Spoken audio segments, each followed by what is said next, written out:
Santa Fe Railway, serving 12 states, with over 7,000 miles of track. The goods we ship touch everyone's life. Grain from the Midwest, minerals from the Southwest, and a host of other products, including chemicals, petroleum,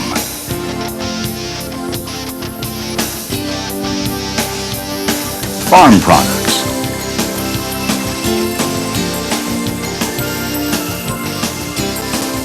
and automobiles.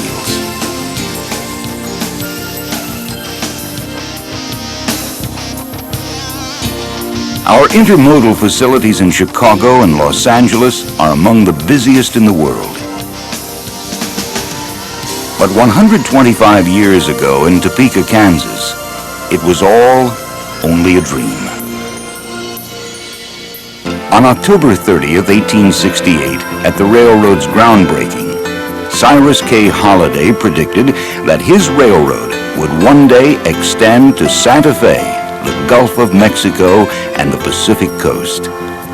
Some laughed outright, while others smiled at what seemed to be the ravings of a lunatic. 6 months later, Holliday ran his first train, the Wakarusa Picnic Special. The train carried a group of local dignitaries and company officials the amazing distance of 7 miles, 5 miles shy of the village of Wakarusa. The party completed their journey in horse-drawn buggies. The following year, Santa Fe pushed its line 45 miles to Emporia. As Santa Fe continued to move west, it realized that in order to generate sufficient business, the region must be settled. So Santa Fe appointed land agents to the new towns to promote land sales. Land seekers were given special rates with the price of the ticket applied to the purchase price of the land. In the early 1870s, grasshopper plagues and drought in Kansas threatened Santa Fe's existence.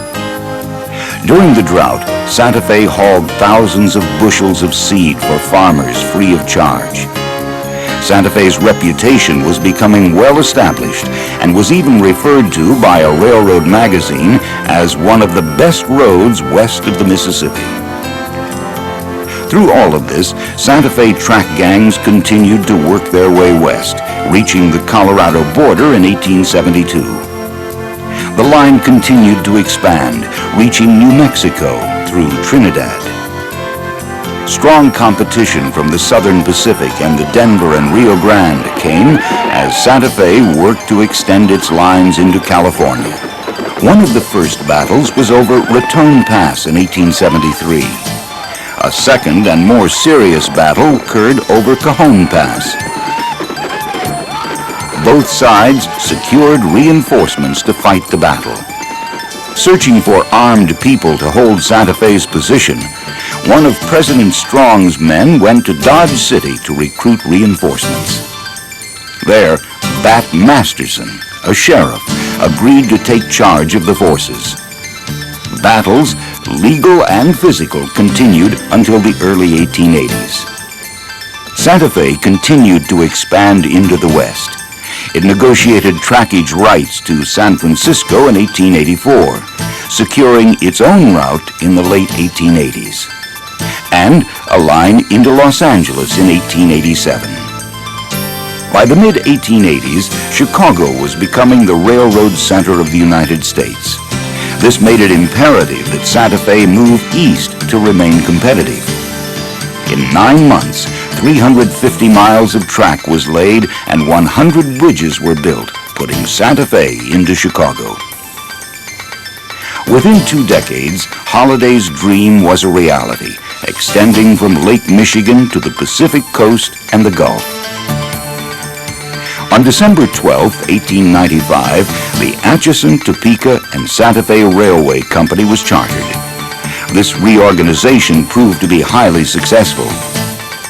Under the presidency of Edward Ripley, improved earnings were carefully preserved, and Santa Fe securities attained excellent value. In the early days, passenger railroading was only for the hardy. Food served at railroad depots was deplorable. Passengers were only allowed 10 to 20 minutes to eat, and for 50 cents received rancid bacon, canned beans, bitter coffee, and biscuits. Fred Harvey is credited with changing all that. In 1876, Harvey opened the first Harvey House in Topeka, Kansas. Over time, the number of Harvey houses increased, serving Santa Fe passengers the best meals available to rail passengers anywhere.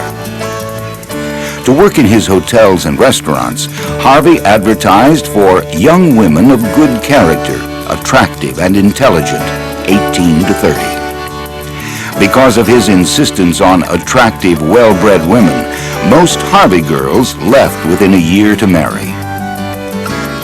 In 1888, the elegance well known in Harvey houses took to the rails. Santa Fe's California Limited, a first-class express between Chicago and Los Angeles, offered meals rivaling fine European hotels and cost just $1. For nearly 100 years, Santa Fe set the standard for passenger service. Few could compete with the comfort, luxury, and speed of Santa Fe. As the years progressed, so did Santa Fe's passenger service. At one point, there were 45 trains operating between Chicago and Los Angeles, a record which has never been broken. The most notable train was the Super Chief, which was introduced in 1936 as the first all-diesel, all-Pullman streamliner in the United States. When the twin locomotives were tested, hauling a 9-car Pullman, they broke the record set in 1905 by the steam locomotive, the Coyote Special. Before putting the Super Chief into service, Santa Fe spent $4 million to improve the track between Los Angeles and Chicago. In the 1940s and 1950s, the Super Chief was hailed as the train for the rich and famous, and was used extensively by Hollywood stars and other celebrities. The Super Chief's 104 passengers dined, slept, and relaxed in the lap of luxury. By the 1940s, Santa Fe had 13 streamliners, more than any other railroad in the United States. With the advent of the National Highway System and airlines, the days of passenger railroading were numbered. The last Santa Fe passenger train arrived at Chicago's Dearborn Station at 9 p.m. on May 2nd, 1971. Through the 60s and 70s, almost every major railroad was involved in a merger, except Santa Fe, who concentrated on becoming a diversified corporation, forming Santa Fe Industries in 1968. It was not until 1983 that Santa Fe Southern Pacific Corporation was formed from Santa Fe Industries Incorporated and Southern Pacific Company. The Southern Pacific Transportation Company was held in trust until the Interstate Commerce Commission made a decision on the proposed merger of the two companies. The ICC denied Santa Fe's merger request on the grounds that it would reduce competition in the West. Today, as Santa Fe returns to its core business, railroading, we operate as many as 400 trains a day. Trains are centrally dispatched from our headquarters in Schaumburg, Illinois. Other major functions located in Schaumburg include management, marketing, operations, human resources, law, and corporate communications. Our other major office, located in Topeka, Kansas, is home for accounting, customer quality and support, and our extensive computer system. Safety is an important part of everyone's life at Santa Fe.